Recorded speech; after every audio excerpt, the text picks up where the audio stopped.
There's a moment that doesn't happen all at once. It kind of creeps in. At first, everything feels fine. You bought the house, you ran the numbers, the payments worked. Maybe it was a stretch, but a manageable stretch. And then something changes, not dramatically, just enough. Groceries cost more, insurance goes up, something breaks, and it's not cheap. And suddenly the house feels different. You're still making the payments, but now you're noticing it.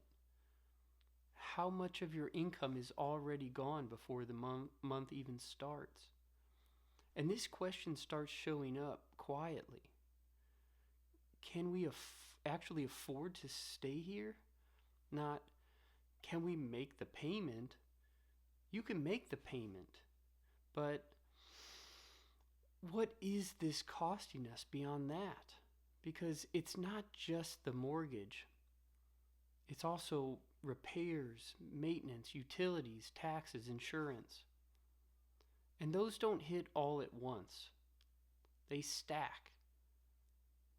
What makes it hard is nothing feels bad enough to force a decision. You're not in crisis, you're just tight. And that's where people stay, because it's easier to say we're fine than to ask, what is this house doing to the rest of our life? Less flexibility, less savings, more pressure. And none of that shows up on a monthly statement. There's also something else.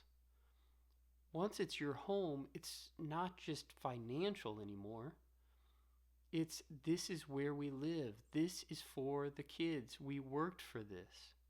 So even questioning it feels uncomfortable.